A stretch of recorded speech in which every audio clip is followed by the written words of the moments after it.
I spent 2 years taking care of Emma, the CEO who had been paralyzed. After she pulled through, the first thing she did was pop the question to her unforgettable first love, the guy who had bailed on her before. The media branded it as a heartwarming tale of unwavering love and the perfect reunion. I stared up at the huge screen in the plaza, quietly watching the live proposal, and then chucked the ring from my pocket into the trash. Finally, the debt I owed her was settled. People on the busy street paused their strolls, all eyes glued to the outdoor screens showing the live proposal. Not just here, but across Southtown. Every available screen was broadcasting the same moment. The image was so sharp you could even catch the slight shimmer of tears in Emma's eyes. The setup was clearly Mia's handiwork. In those final months of her recovery, she had been obsessed with designing this scene, even managing the fireworks display herself. Back then, she'd lean on my shoulder, her eyes sparkling with excitement, asking me what my favorite flower was. I said lilacs, but on the big screen, the whole proposal was surrounded by a flood of vibrant red roses, and the guy standing there wasn't me. It was Emma's ex, the top designer Lucas. I calmly watched as Emma, wearing a white veil and tears in her eyes, handed Lucas the ring. The diamond in the black velvet box glittered like a star, making my ring in my pocket look so small. The girls next to me squealed with delight. Emma Chen is stunning. No wonder she's such a heartbreaker. Looks like the playgirl has finally settled down. I heard Lucas had given up everything to care for Emma during her paralysis. What a fairy tale romance. As they tied the knot, I quietly clenched my wrist, where gray scars from caring for Emma still lingered. Back then, Lucas had broken up with Emma and moved to Milan to continue his studies. The crowd held its breath as the proposal reached its climax. Emma bowed her head, looked at the guy kneeling before her, and choked out, "I do." The ring slid onto her finger. Lucas stood up and kissed her, and fireworks burst across the Southtown sky. This show wasn't just famous locally, it was probably nationwide by now. But that's just Emma's style. When she loves someone, she wants the whole world to know. The crowd buzzed with excitement, and the girl beside me, caught up in the moment, grabbed my wrist. "Squee, there's such a perfect match, don't you think?" she said excitedly. I ignored the pain in my wrist and smiled. Perfect. She noticed my pale face and awkwardly let go, trying to apologize, but I'd already turned and walked away amidst the chaos. On the giant screen behind me, the main characters were locked in a passionate kiss, and the crowd cheered and screamed for their love as fireworks lit up the sky. Suddenly, I stopped by a trash can.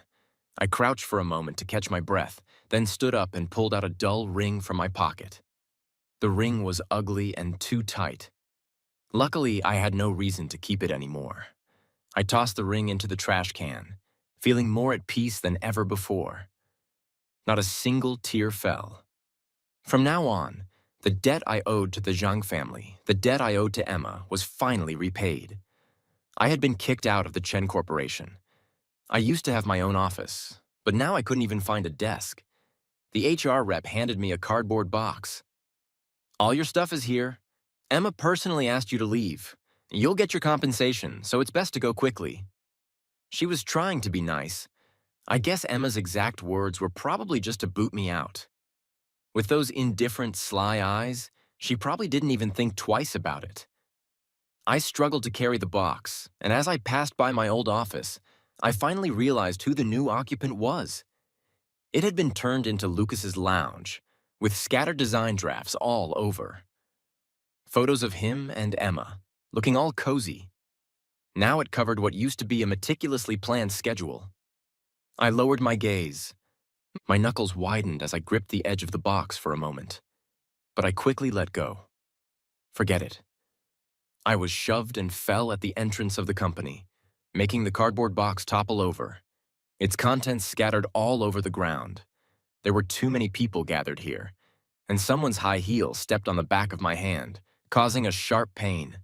The swarming reporters and crowd all surged in one direction.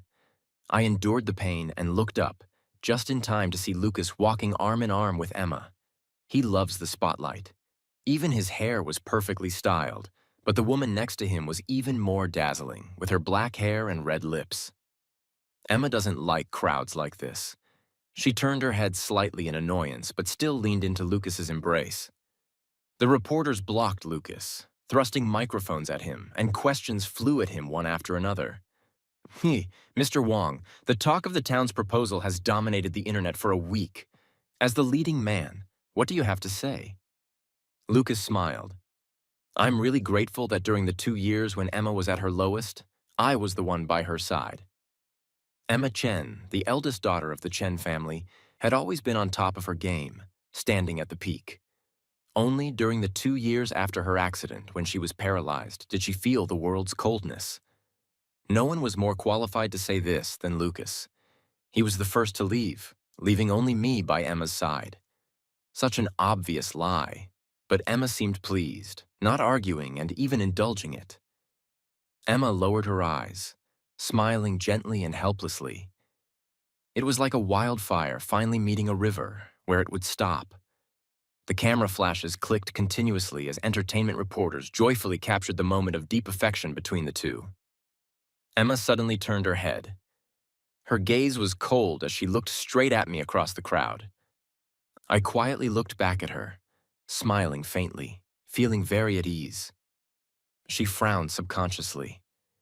Actually, I'm also very grateful that during those 2 years when she was at her lowest, I was the one who stayed by Emma's side. My debt of gratitude is fully repaid. The taxi I was waiting for took forever to arrive. I started feeling a bit dizzy and had a stomach ache, so I crouched by the roadside, holding my stomach. The hand that had been stepped on earlier was now red, swollen, and bleeding, hurting a lot. To Emma, Lucas is indeed something special. I've known Emma for a long time. She's been the Chen family's eldest daughter since she was a kid, and as she grew up, rumors surrounded her. But Lucas was the only boyfriend she publicly acknowledged. A rekindled romance makes sense. Suddenly, a car horn sounded in front of me. I instinctively looked up to see a black car stopping before me. The window slowly rolled down, revealing Emma's delicate face, her fingers tapping on the steering wheel, stomach hurting again. My eyelashes trembled slightly. She sneered, her eyes mocking and filled with disdain. Serves you right. I lowered my eyes. It felt like I was back 2 years ago, with Emma treating me the same way. Back then, she was just as harsh to me. She said that for someone like me, just being alive was already a blessing. Now I realized that her later tenderness was all an act. She was afraid that if I left, there would be no one to take care of her. I simply ignored her. I heard footsteps behind me and Lucas walked past me, getting into the passenger seat. Emma, I'm late. Those reporters were too persistent. I shouldn't have let you go ahead. You could have helped me fend them off. As Lucas fastened his seatbelt, he turned his head and saw me. His voice suddenly choked up, his face turning a little pale. He hurriedly urged, Emma, let's go. We're running late for the party. Emma unintentionally furrowed her brows. Enduring the pain, I looked up at Emma, estimating that this would be the last time I'd speak to her. I watched the engagement live stream. The scene was even more beautiful than the drafts Mia originally drew. Everything was perfect, except for the lack of lilacs. After thinking for a moment, I added, I wish you both a long and happy marriage. Emma's smile faded, and the hand resting on the window tightened suddenly, the veins showing white, as if she hadn't heard a blessing. That hand bore a wedding ring. I lowered my gaze, missing the look Emma gave me. Lucas was silent for a moment, then lowered his voice. Emma, it's getting late. Don't waste time on irrelevant people. A very soft voice came from above my head. Emma said, Ethan, don't regret this. She waited for a while, not getting a response. She sneered, started the engine again, and sped off. I looked up blankly, only able to see the tail of that black car. It was a bit like the way she used to race sports cars. Even if it's a blessing, as long as it comes from my mouth, Emma would be inexplicably angry. She's got issues, but I won't regret it. After waiting so long without a taxi in sight, I had resigned myself to my fate when my phone suddenly buzzed. A brief message popped up. "Where are you?" I hesitated for a moment before sending my location. Half an hour later, I found myself sitting in a business car, a bit stiff as I held out my hand. The girl in front of me lowered her eyes, carefully treating my wounds. Mia looked up. "Does it hurt?" I tensed up as soon as she moved, shaking my head. Mia lowered her head and blew on my hand, a cool sensation soothing the pain. I flinched and repeated, "I said it doesn't hurt." Only then did Mia release my hand, replying slowly, "Didn't hear you." At that moment, I felt like a loyal sidekick secretly teaming up with the enemy. As Emma's constant companion in all 10 of her fights, there would always be an 11th with Mia. From schoolyard brawls to business battles, the two had always been mortal enemies, especially during Emma's 2 years of paralysis. Mia nearly swallowed up her entire business. Although I no longer have anything to do with Emma, it's still hard to shake off old habits. Mia lazily leaned back. "There's a banquet tonight. I'm missing a male companion." I lowered my eyes as my wound was finally treated. "Will Emma be there too?" Mia nodded. I avoided her gaze and, after a long silence, finally spoke. "If you're thinking of using me to hurt Emma, you might be disappointed. She won't care about me." My voice was soft, quietly stating the facts. Mia toyed with a lighter, a brief flash illuminating her knuckles as she said, "Don't be so sure." I turned to look at the rapidly passing street outside the window and smiled. I remembered Emma when we were 17, in front of all our friends. She had laughed, brazen and contemptuous. I could never like Ethan. That was the first time I heard Lucas's name. I was 2 years behind Emma, and I even skipped a grade in high school just to attend her university. But at that moment, I suddenly understood that some things couldn't be achieved through effort alone. When I was taken to get my hair styled and try on suits, Mia was there the entire time. She had a discerning eye, dismissing over a dozen custom suits as unsatisfactory.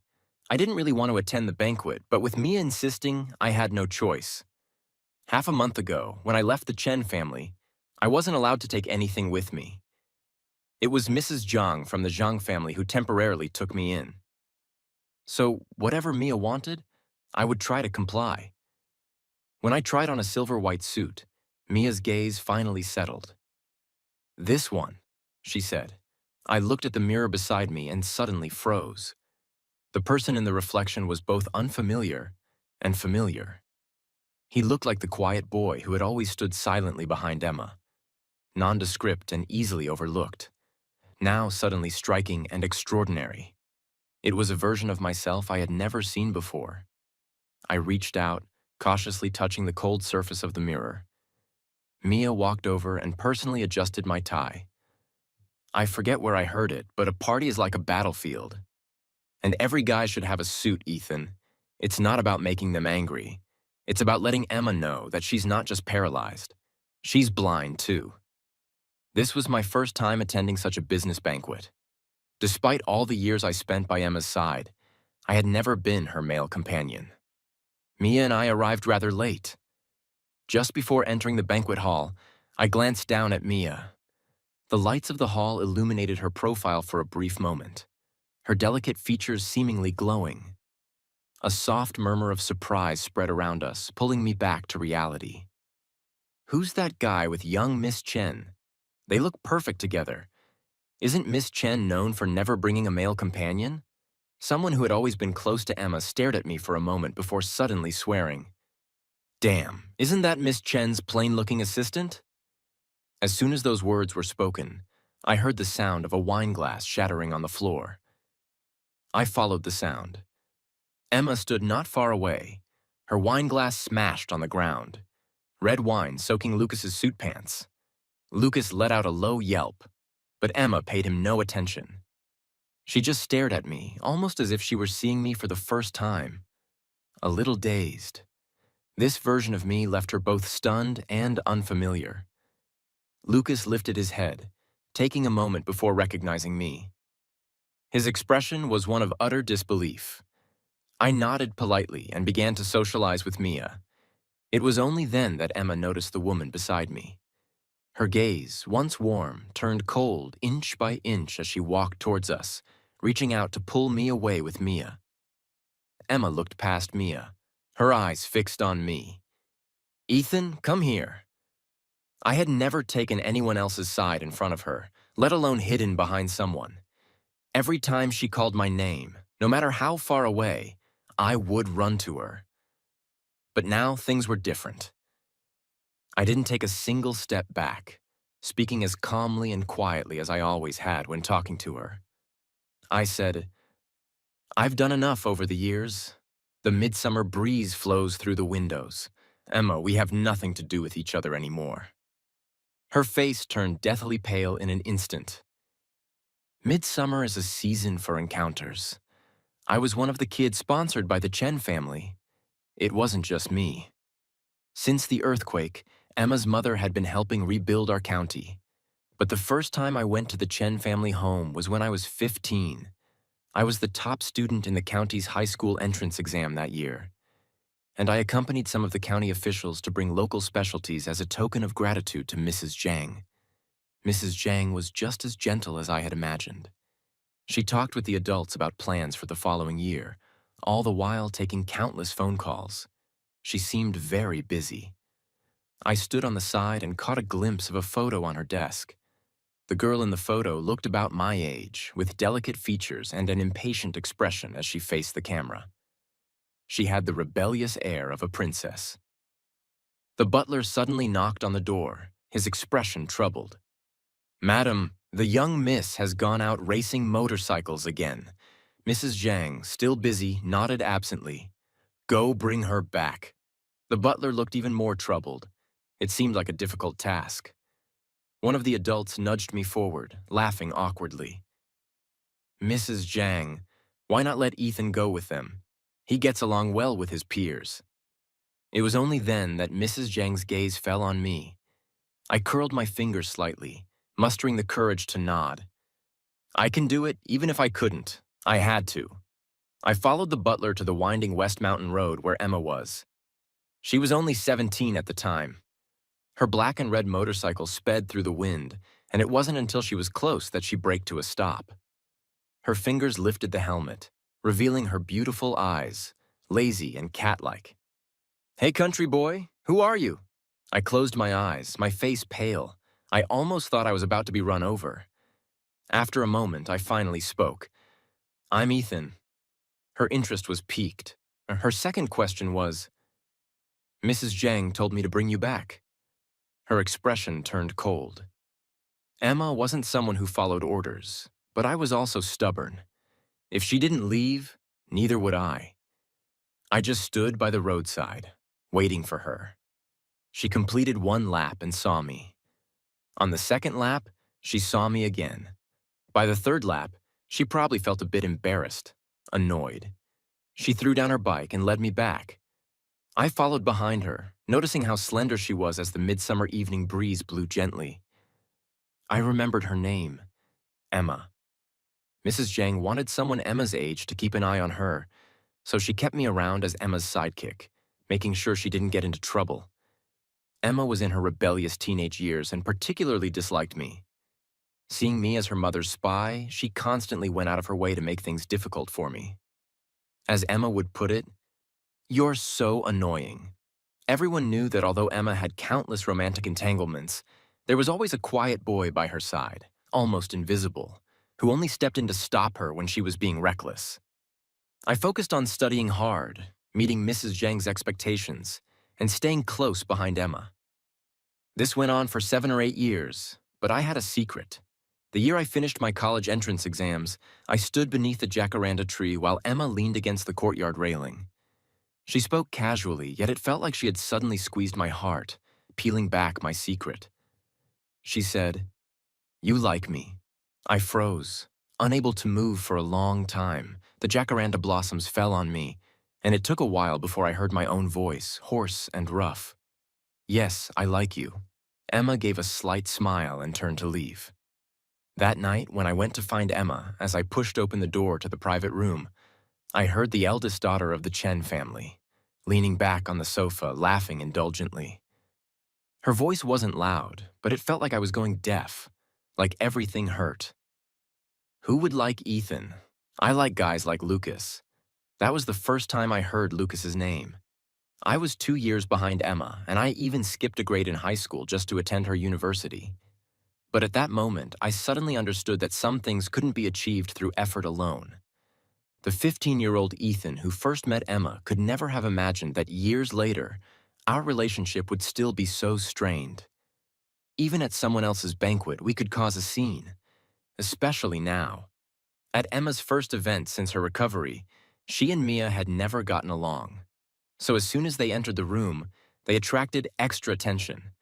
Now, facing off, everyone was secretly watching the drama unfold.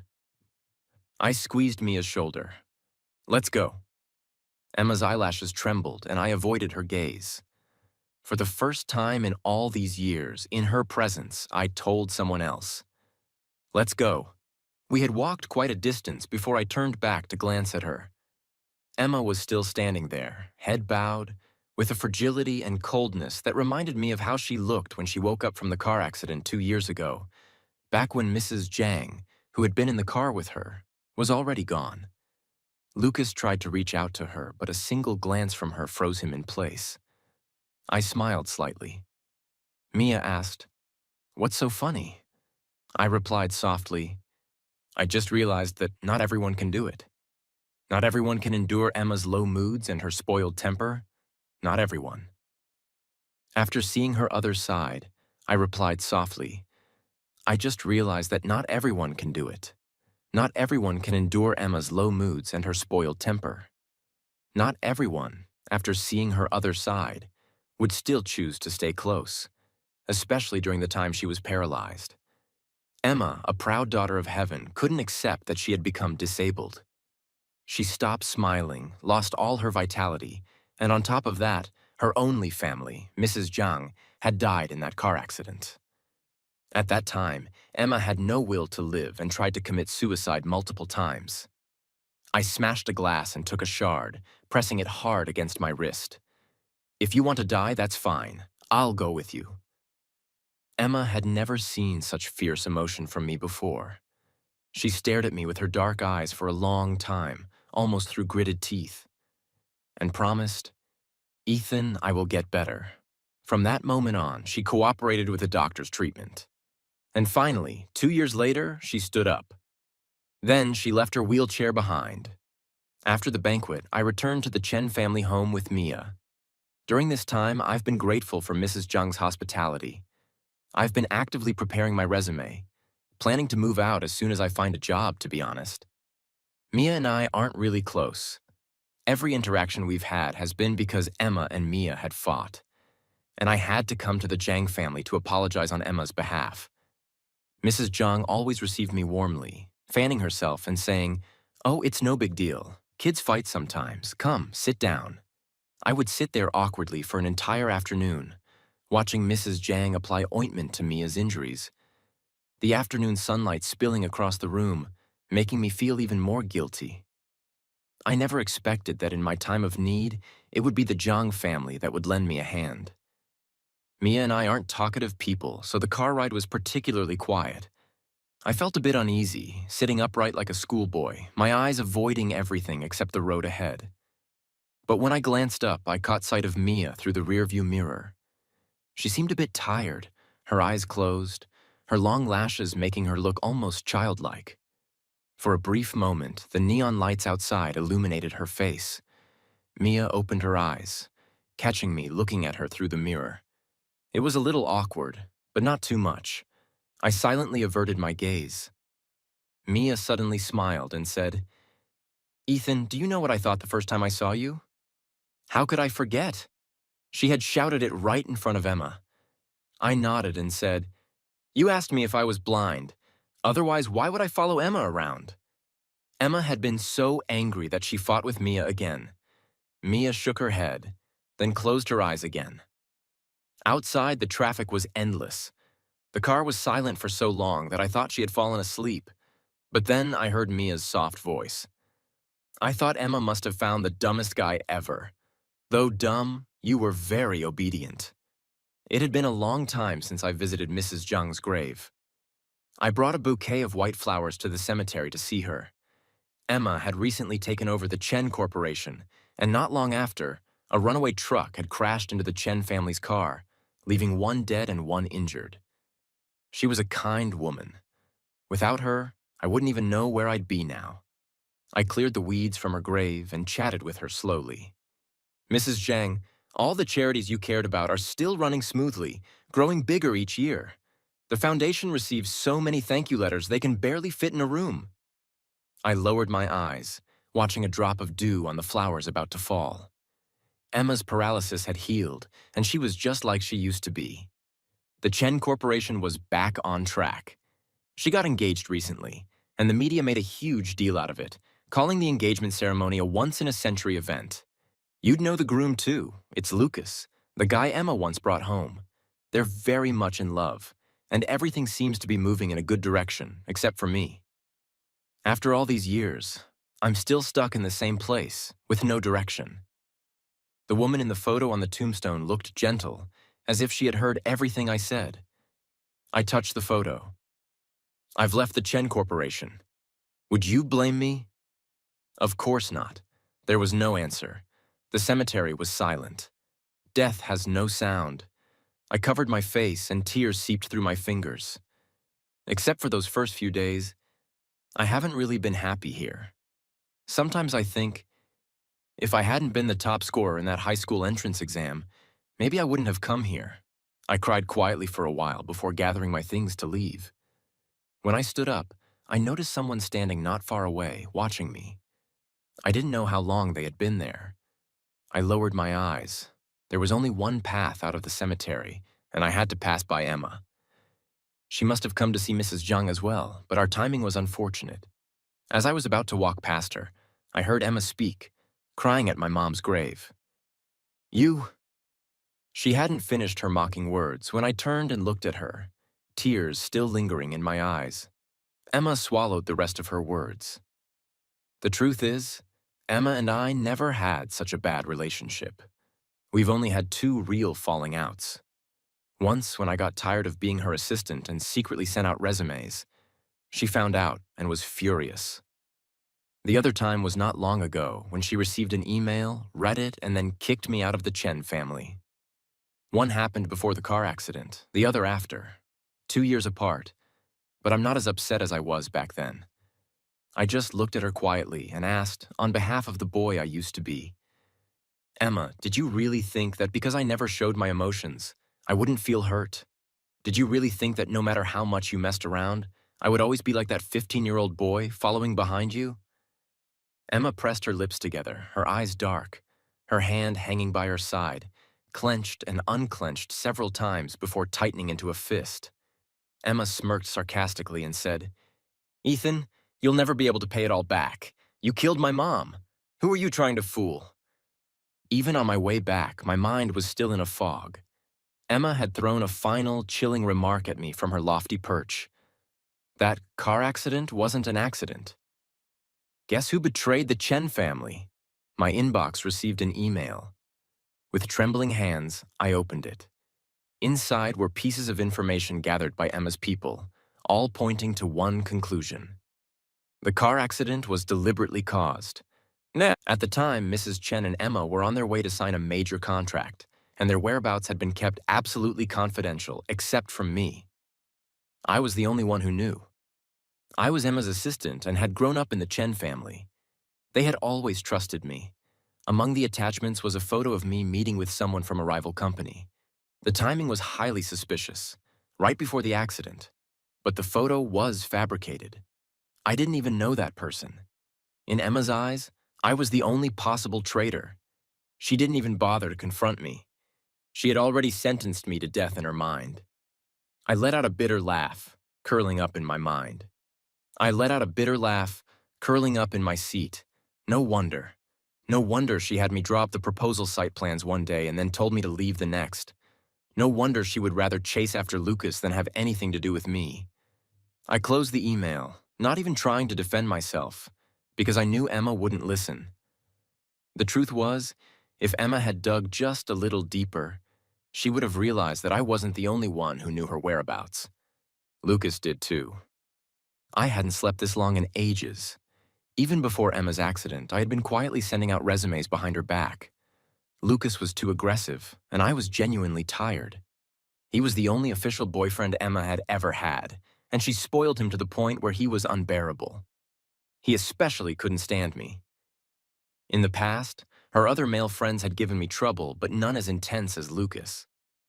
Can you imagine a guy in his early 20s being called a gigolo in front of the entire company? Lucas did that during the days when Emma was negotiating contracts, and she and Mrs. Zhang had kept their whereabouts secret, not even telling Lucas he couldn't reach Emma, but I knew where she was. He asked me, and I refused to tell him, even blocking him from entering the chairman's office.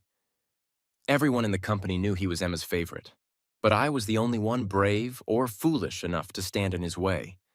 Lucas called everyone over to watch as he slapped me across the face. And what did he say? "Ethan, even if you stripped naked in front of Emma, she wouldn't look at you. Get out of my way. You think clinging to the Chen family is going to lift you out of that poor county you came from? Always hanging around Emma? It's disgusting, like a mistress." I hadn't done anything wrong, yet in that moment, under everyone's gaze, I felt as though I'd been stripped bare. Humiliated, he barged into the office and saw Emma's schedule. The next day, Emma and Mrs. Zhang had their accident. I never suspected Lucas because Emma and Mrs. Zhang treated him so well. But now I understand. Only those who aren't loved carefully remember the kindness they receive, desperately thinking of ways to repay it. I am that kind of person. When I woke up, the world had changed. The top trending topic on Facebook was #Southtown Chen family car accident conspiracy. People love gossip about wealthy families, especially since Emma's grand proposal had dominated online discussions not too long ago. An insider revealed that Emma's car accident was not an accident at all, but a premeditated act orchestrated by a rival group. The insider claimed that it was Emma's assistant who leaked her whereabouts, supposedly a guy from a poor background who had been sponsored by the Chen family for years. The post included a picture of me meeting with someone from the rival group, the same photo I had received in my email. The allegations were presented as undeniable truth, as if the accuser had witnessed it firsthand. Lucas also responded, much more subdued than before, smiling softly on camera. "Ethan, I never liked him, but he was always around Emma. I even argued with Emma because of him. I never expected him to do something like this." The interview was long, and his words subtly accused me of being a third wheel, of being ungrateful, a classic example of the treacherous poor man in a wealthy family drama. Emma stood beside him, her expression indifferent. I'd already seen the comments online. They took care of this assistant for so many years, and he turned out to be a traitor. Mrs. Zhang must be heartbroken. Poor Lucas. He had to put up with this assistant while he was dating Emma. "Report him to the police already. He shouldn't get away with this." Who can dig up where this guy is now? What company would still hire him? I have to say, it's amazing that Lucas and Emma have made it this far. True love conquers all. Someone suddenly snatched the phone out of my hand. I looked up to see Mia staring at my pale face. "Stop looking at that. Grandma's calling us for dinner." My lips moved slightly as I tried to explain, "It wasn't me." Mia didn't even pause. I know. It wasn't just lip service. She truly believed me. Just as the online comments suggested, every interviewer who seemed interested in hiring me suddenly turned me down. If I couldn't clear my name, I'd probably be socially dead forever, never able to find work again.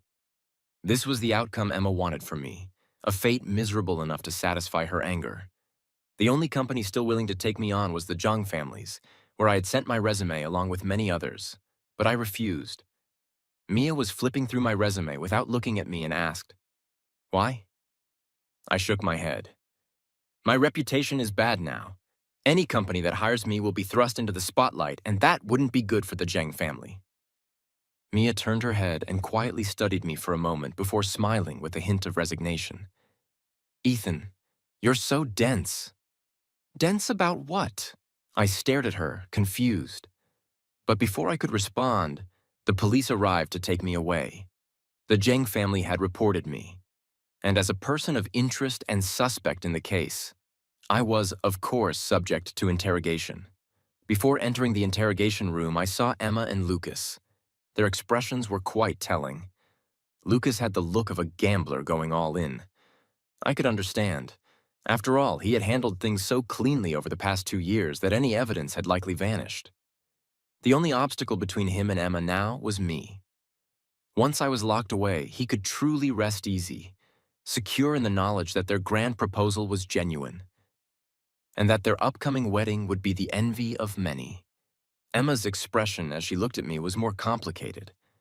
I noticed her fingers were unconsciously rubbing together, trembling slightly.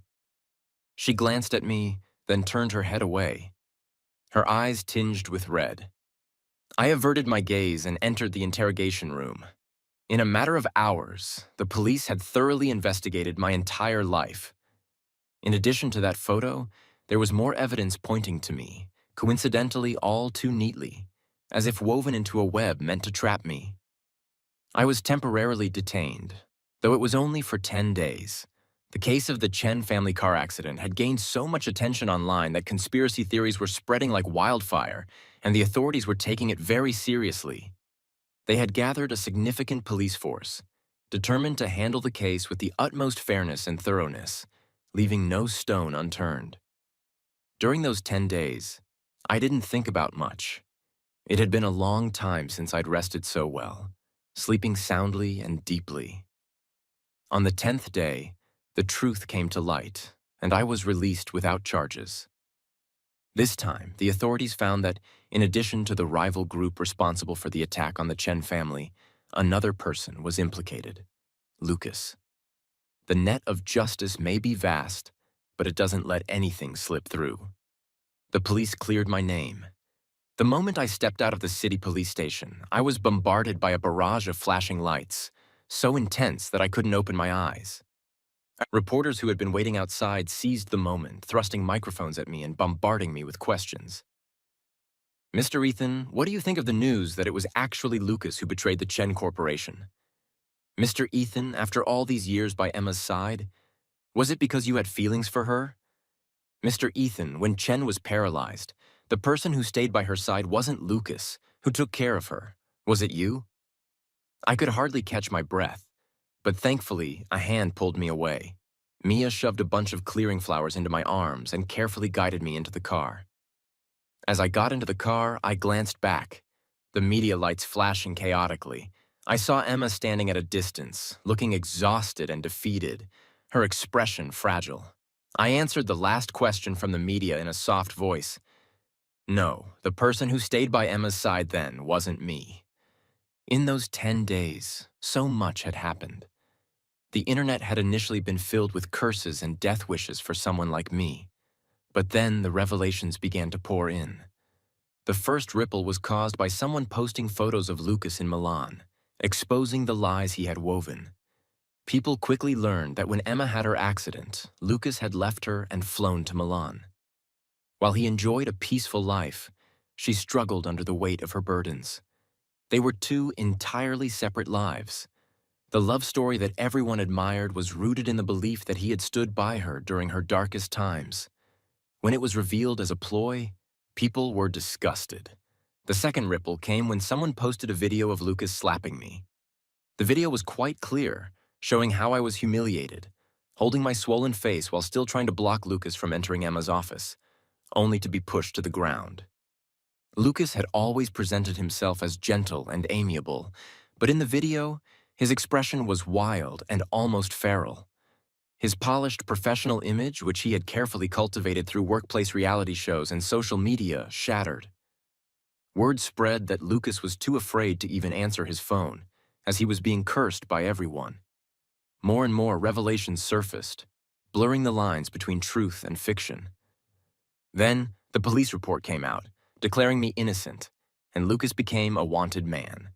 Such an official announcement carried more weight than anything else. The interviewers who had previously rejected me began reaching out again, but I turned them all down, including the Zhang family. I received a call from my hometown. The old principal of my middle school, a woman as respectable as Mrs. Jiang, asked if I would consider returning to teach to help support the county's education. I agreed. I made one last visit to the Chen family home. This time, no one could stop me. The things I had left behind were still there. I thought the room would be covered in dust, but when I opened the door, it was clean and bright, with sunlight falling on freshly folded flowers on the table. I packed quickly, but hesitated when I opened the drawer. I reached into a hidden compartment and pulled out a photograph, an early one taken with an old camera. The girl in the photo was full of spirit, her hair blowing in the evening wind. She was laughing and playing with her friends, but for some reason she had turned back, as if to check if the person behind her was keeping up. It was a photo I had secretly taken of Emma when I was 17. At the time, I thought, no one can capture the midsummer wind, but I could capture it in a photo. I didn't take the photo with me. I left it on the table, leaving it to Emma's choice whether to keep it or throw it away. The jacaranda tree in the courtyard was blooming again, its branches hanging low. I stood there for a moment, admiring it. Emma stood behind me, calling my name softly. Ethan, as if afraid of disturbing a dream. I turned around and smiled at her, calm and at peace. Emma's eyes were dark and bruised. Her face, despite all the skincare and cosmetic treatments, was haggard. As the eldest daughter of the Chen family, I had never seen her look so cautious, almost humble. Her eyelashes trembled and her voice was hoarse. Ever since I started recovering, I've been investigating the car accident. But when I found evidence pointing to you, I couldn't look any further. Just thinking about those pieces of evidence made it hard to breathe. I never thought you would betray us. Once that idea took root, I couldn't stop it. She suddenly laughed at herself. You understand, right? People like us get betrayed often. We're used to being stabbed in the back. But when it involved you, I couldn't handle it. Do you know what I thought when I was going through that information? I wished I had just died in that car accident. After that, I lost control and did all those terrible things. The grand proposal. It was all for you to see. She spoke a lot, detailing her inner struggles, but I simply looked at her, my gaze clear, and softly interrupted. No. Emma froze. I smiled faintly. You already knew you were wrong when you did it, but you thought it didn't matter whether it was right or wrong, whether my betrayal was real or just a misunderstanding. No matter what you did, you believed I would forgive you. The truth is, I always knew that if Emma hadn't been paralyzed and abandoned by everyone around her, she wouldn't have noticed me. Her gaze was always on guys like Lucas. Even the ring she gave me didn't fit. She was silent for a long time. And I thought it was just the shadow of a leaf falling to the ground. But it was Emma's tears. She reached out, gripping my wrist, pleading, I've been a jerk. One last time, can you forgive me? The jacaranda tree cast its dappled light and shadow. I remembered a long time ago, when I was 17. Emma had leaned against the railing, smiling lazily. Ethan, do you like me? But now I thought for a moment, then gently pulled her hand away. I won't forgive you. She saw the grayish-brown scar on my wrist, her pupils dilating, her lips trembling, but she couldn't say a word. I spoke patiently, as if comforting a child. Emma, your life was saved by Mrs. Zhang in that car accident. You need to live well. The Chen Corporation was her life's work, and you need to protect it. I'm leaving here. Emma's face turned deathly pale, losing all color in that moment. It felt as though her heart had been hollowed out. Someone she had always taken for granted was leaving her for good. The midsummer wind never looks back. Recently, Southtown has been abuzz with turmoil. The once celebrated couple at the center of the grand proposal has now been branded as a scumbag and a disgrace. Lucas's wrongdoings have come to light, and Emma is seen as his accomplice. The Chen Corporation's stock has plummeted, and for some reason Emma crashed her car, breaking her leg, and is now confined to a wheelchair. I was on a bus back to the county when I received a message from Emma. She said, I'll repay everything I owe you. I casually blocked her number. I turned to look out the window, the scenery passing by in a blur. The glass of the bus window reflected the person next to me, Mia, who seemed to enjoy sleeping, now leaning back with her eyes closed. She's the CEO of a big company, yet she insisted on donating school supplies and even shared this bumpy bus ride with me. The bus swayed, and Mia's head rested on my shoulder, but she didn't wake up. I smiled softly, looking ahead at the changing scenery. I felt an unwavering certainty. I was about to embrace countless midsummers of my own.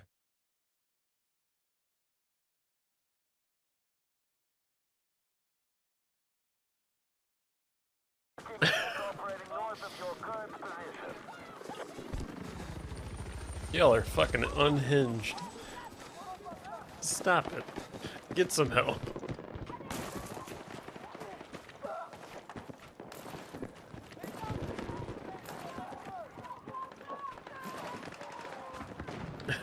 What? It's a pudding? Don't be weird. Spotted dick is a pudding? Sounds like a disease.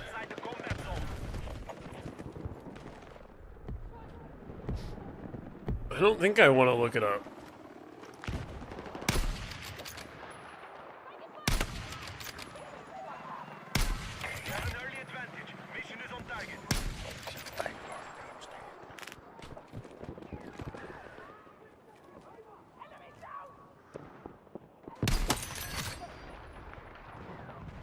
For sure, for sure. We are tracking you outside the combat zone. Get back. Sounds like something I'd tell someone to go get checked out. Yeah, that's a disease. It's a rare Pokemon.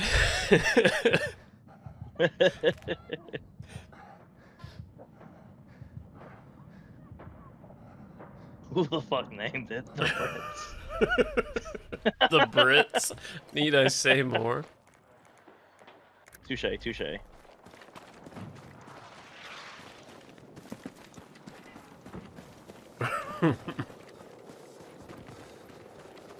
Spotted dick.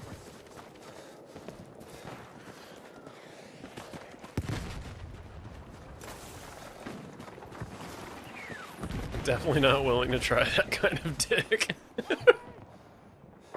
Visual confirmed on hostile heavy armor bearing west.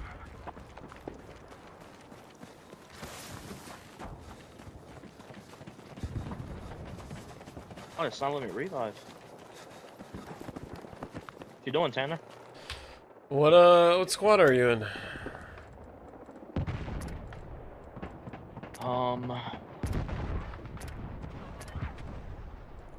I'm now in Lancer.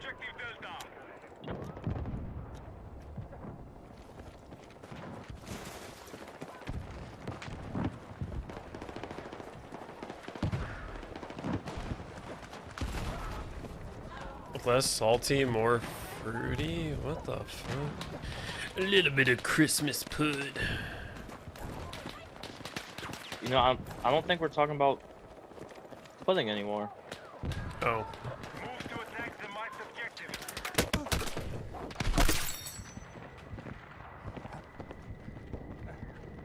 My grenade just bounced off a branch